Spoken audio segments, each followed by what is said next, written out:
नमस्कार दोस्तों, आप सभी का स्वागत है एक बार फिर से हमारे चैनल पर। दोस्तों, इस दुनिया में जितनी भी चीजें होती हैं वह खास और शक्तिशाली होती हैं। आपको बता दें, इसी प्रकार से मधुमक्खी का छत्ता होता है जिसको मधुमक्खी बड़ी मेहनत और परिश्रम से बनाती है। हिंदू पुराणों के हिसाब से मधुमक्खी के छत्ते में एक अलग ही दिव्य शक्ति और तांत्रिक शक्तियां छुपी होती हैं, जिससे आप अपनी मनोकामना भी पूरी करवा सकते हैं। आपने बिल्कुल सही सुना। हिंदू पुराणों के हिसाब से मनोकामना पूर्ति के लिए मधुमक्खी का छत्ता सबसे ज्यादा शुभ माना जाता है, जो आपके हर मनोकामना को पूरा कर सकता है। चाहे जितनी ही बड़ी मनोकामना हो, उसको आप लोग पूरा करवा सकते हैं सही तरीके का इस्तेमाल करके। मधुमक्खी के छत्ते का। दोस्तों, अगर आपके जीवन में धन की कमी है, गरीबी दरिद्रता आपका पीछा नहीं छोड़ रही है, शत्रु आपके पीछे पड़ा हुआ है, आपको वह मानसिक रूप से परेशान कर रहा है, तो दोस्तों अब आपको घबराने की जरूरत नहीं है। मधुमक्खी का छत्ते का इस्तेमाल करके आप धन की प्राप्ति कर सकते हैं, मनोकामना पूर्ति करवा सकते हैं, शत्रुओं का नाश कर सकते हैं, गरीबी दरिद्रता से छुट्टी पा सकते हैं। उसी के बारे में सारी जानकारी आपको इसी वीडियो में हम बताने जा रहे हैं।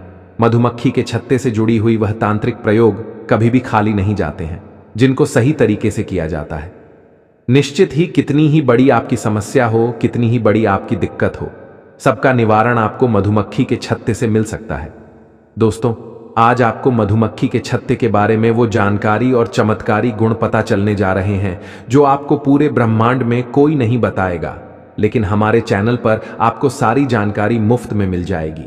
इसीलिए आपसे सबसे पहले निवेदन है, कमेंट बॉक्स में हर हर महादेव लिख दें, ओम नमः शिवाय लिख दें, ताकि भगवान भोलेनाथ का आपको आशीर्वाद मिल सके।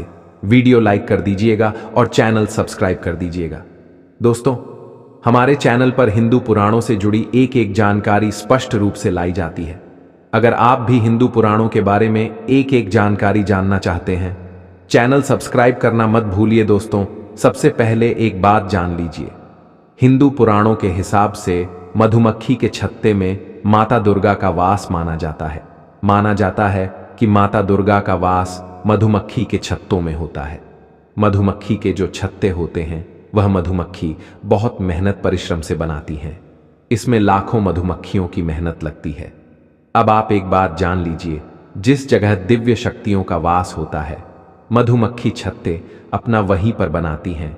जैसे पेड़ घर खाली कमरे जहां पर भूत पिशाच भी होते हैं, वहां पर भी मधुमक्खियों का छत्ता आप लोग पा जाएंगे। कई बार आपने देखा होगा, कई ऐसे खाली घर पड़े रहते हैं, वहां पर ऑटोमेटिक मधुमक्खियां जाती हैं, अपना छत्ता बनाकर वापस चली आती हैं। इसका सिर्फ एक कारण होता है, दिव्य शक्तियां या ऐसी शक्तियां जो बहुत ताकतवर होती हैं, वहां पर मधुमक्खियां अपना छत्ता जरूर बनाती हैं। दोस्तों, जिस प्रकार से कोयले की खान में हीरा पाया जाता है, उसी प्रकार से दिव्य शक्ति जहां होती है, वहां पर मधुमक्खियों का छत्ता पाया जाता है। हिंदू पुराणों के हिसाब से साफ साफ कहा गया है कि अगर आपके घर में मधुमक्खी लगातार आ रही है, जा रही है, आपके घर की छत पर मधुमक्खियों ने अपना छत्ता बना लिया है, तो समझ जाइए आपके घर में काला जादू हो रखा है। नकारात्मक ताकतें आपके घर में आ चुकी हैं। अब आपको सावधान होने की जरूरत है। दोस्तों, मधुमक्खियां अपना छत्ता इसलिए बनाती हैं ताकि आपको कष्ट से निवारण मिल सके। तांत्रिक ताकतों का आप लोग इस्तेमाल करके काला जादू, भूत प्रेत, इन सब को भगा सकते हैं। मधुमक्खी को छत्तों का आपको बस सही इस्तेमाल समझना होगा, जिसके बारे में इस वीडियो में हम आपको जानकारी देने जा रहे हैं। सबसे पहले जान लेते हैं तांत्रिक तरीके। मधुमक्खी के छत्ते के सबसे पहला तरीका यह है कि अगर आपका मन कहीं नहीं लगता है, आपका काम नहीं चल रहा है, व्यापार नहीं चल रहा है और आपका मन हमेशा विचलित रहता है, तो समझ जाइए आपके ऊपर काला जादू हो रखा है, भूत प्रेत आपके पीछे हुआ है। लेकिन मधुमक्खी के छत्ते के अंदर जो मोम होता है, अगर वह आप प्राप्त कर लेते हैं और 11 दिन तक अपने कमरे में उसको जलाते हैं, किसी भी दीपक पर रखकर उस परे आप बाती भी लपेट सकते हैं। सिर्फ 11 दिन अगर आपने यह प्रयोग कर लिया, आपके ऊपर कितनी ही बड़ी काला जादू हो रखा है, कितना ही बड़ा भूत प्रेत आपके पीछे पड़ा हुआ है, वह आपके पीछे से हट जाएगा। आपके ऊपर जो काला जादू हो रखा है वह आपके ऊपर से खत्म हो जाएगा। कभी भी भूत आपके पीछे मुड़ के नहीं देखेगा। सिर्फ 11 दिन आपको यह करना होगा। दूसरा आपको बता दें, अगर आप अपनी मनोकामना पूर्ति करवाना चाहते हैं दोस्तों, मनोकामना पूर्ति के लिए तांत्रिक लोग जो होते हैं वो अलग अलग तरीके का प्रयोग बताते हैं, लेकिन हिंदू पुराणों के हिसाब से मनोकामना पूर्ति के लिए मधुमक्खी का छत्ता जो होता है वो बहुत ज्यादा शुभ माना जाता है। और अगर आप मनोकामना पूर्ति करवाना चाहते हैं तो मधुमक्खी के छत्ते का प्रयोग आपको सही तरीके से करना होगा। कैसे करना है चलिए आपको बताते हैं, ध्यान दीजिएगा। मधुमक्खी के छत्ते का आपको मोम प्राप्त करना होगा।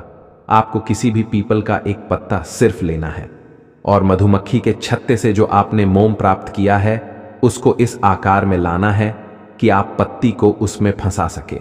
आपको सिर्फ इतना करना है और 11 दिन जाकर किसी भी नदी में, ध्यान रखिएगा तालाब नहीं, नदी में इसको परिवा करना है। आपने 11 दिन मधुमक्खी के छत्ते से प्राप्त की हुई मोम से जो पीपल का पत्ते को उसमें फंसाया है और 11 दिन तक उसको परिवहन करवाया है किसी भी नदी में। इस प्रक्रिया से आपकी मनोकामना जरूर पूरी होगी। ध्यान रखिएगा, जब आप इस पीपल के पत्ते को और मोह को परिवा करवा रहे होंगे, आग बंद करके अपनी इच्छा जरूर बोलिएगा। लगातार 11 दिन तक इतना करने पर कितनी ही बड़ी आपकी मनोकामना हो उसकी पूर्ति जरूर होगी। हिंदू पुराणों में यह साफ साफ लिखा हुआ है दोस्तों। ऐसी जानकारी आपको कहीं भी नहीं मिलेगी, इसलिए आप लोग इस वीडियो को लाइक कर दें और हमारे चैनल को सब्सक्राइब कर लें, क्योंकि हमारे चैनल पर आपको वह जानकारी मिलेगी जो आपको कहीं भी नहीं मिलेगी। आपका RS रुप खर्चा नहीं होगा और आपका सारा काम बनता चला जाएगा। दूसरा आपको बता दें, आयुर्वेद के ज्ञान में मधुमक्खी के छत्ते से जो शहद निकलता है उससे कई तरीके के रोग ठीक हो जाते हैं। उसी तरीके से तांत्रिक भाषा में मधुमक्खी के छत्ते से गरीबी और दरिद्रता, भूत प्रेत पिशाच सब कुछ दूर भाग जाते हैं। अगर आप लोग लगातार कर्जे में डूबते चले आ रहे हैं, आपका पैसा रुकता नहीं है, आप लोग बहुत परेशान हो चुके हैं कि आखिर इस कर्जे को कैसे खत्म किया जाए। अब जो हम आपको तरीका बताने आ रहे हैं उसको बहुत ध्यान से सुनिए। आपको एक लाल कपड़ा लेना है, मधुमक्खी के छत्ते का मोम लेके आना है। रखिएगा, आपको एक लाल कपड़ा लेना है। इस लाल कपड़े में मधुमक्खी से छत्ते से जो आपने मोम प्राप्त किया है उसको बांध देना है। अब इसको आपको अपनी तिजोरी या अलमारी में उस जगह रख देना है जहां पर सोना चांदी रुपए रखे रहते हैं। अगर आपने ये रख दिया, हिंदू पुराणों के हिसाब से आपके सोने में, चांदी में, रुपए में वृद्धि होना चालू हो जाएगी। बिल्कुल सही सुना दोस्तों, आप लोग ने आज भी करोड़पति अरबपति लोग इसी प्रक्रिया को अपनाते हैं और उनके घर में हमेशा धन की बरकत होती रहती है। अगर आप भी चाहते हैं आपके घर में धन की बरकत हो, आप मधुमक्खी के छत्ते से जो मोम तोड़ के ला रहे हैं उसको लाल कपड़े में बांध के अपनी तिजोरी में रख दीजिए। दोस्तों, आपकी तिजोरी में जो भी रखा होगा, सोना चांदी रुपए पैसा सिक्का, उसमें आपको बढ़ोतरी देखने को मिलेगा एवं आप अपने कर्ज से मुक्ति पाना चालू हो जाएंगे। जो कर्जे से आप अपने जीवन में रोज परेशान होते चले आ रहे थे, अब उससे आप परेशान नहीं होंगे, उल्टा आपके घर में धन की वृद्धि होना चालू हो जाएगी। इस बात पर कमेंट सेक्शन में एक बार जय महालक्ष्मी जरूर लिख दें ताकि आपको महालक्ष्मी का आशीर्वाद मिल सके। अब जो हम आपको तरीका बताने आ रहे हैं, आप उससे अपने शत्रु का नाश कर सकते हैं। कैसे, बहुत ध्यान से सुनिए। आपको मधुमक्खी के छत की मोम लेनी है, आपको काली हल्दी ढूंढ के लानी है। ध्यान रखिएगा, काली हल्दी ढूंढ के लाइए। इसको मधुमक्खी के जो छत्ते से आपने मोम प्राप्त की उसमें मिला दीजिए। ये मिला करके आपको अपने शत्रु का नाम बोल के किसी भी तालाब में ले जाकर इसको फेंकना है। तालाब, नदी में कहीं भी आप फेंक सकते हैं। तालाब, नदी, नहर में एवं अपने शत्रु का नाम बोलना है 11 दिन। अगर आपने यह काम कर लिया तो जो शत्रु आपका नाश करना चाहता था, जो आपके पीछे पड़ा था, आपका विनाश करना चाहता था, वो आपको देख के भी घबराना चालू हो जाएगा। वो आपके नाम से भी कतराने लग जाएगा और वो कोशिश करेगा किसी तरीके से आपसे मित्रता करने की। अगर उसने सपने में भी आपको नुकसान कराने के बारे में सोच लिया, उसको वहां तक डर लगने लग जाएगा। दोस्तों, ये सब जो हम आपको प्रयोग बता रहे हैं, ये हिंदू पुराणों में साफ साफ लिखे हुए हैं। हिंदू ग्रंथों में साफ साफ इनका उल्लेख है, जिसको हम लोग छानबीन के लेके आते हैं ताकि हमारे देश के जितने भी हिंदू भाई बहन हैं उनका भला हो सके। लेकिन आपसे एक निवेदन था दोस्तों कि हमारा दिव्य ज्ञान की बात है, इसका एक मकसद है जनहित और जन कल्याण। हम कोशिश कर रहे हैं कि जितने भी गरीब भाई बहन हैं उन तक हिंदू पुराणों की वो बातें पहुंचा सके जो उनको कहीं भी सीखने को नहीं मिलती है। इसीलिए आप हमारे चैनल को सब्सक्राइब तो कीजिए ही कीजिए, इस चैनल को गरीब भाइयों तक पहुंच दीजिए ताकि वह गरीब भाई हो या हिंदू भाई बहन हो, उनका भी भला हो सके। क्योंकि उनका अगर भला होगा तो आपको पुण्य मिलेगा, आपको पुण्य मिलेगा तो हमको पुण्य मिलेगा और हम सब पुण्य के भागीदार हो जाएंगे।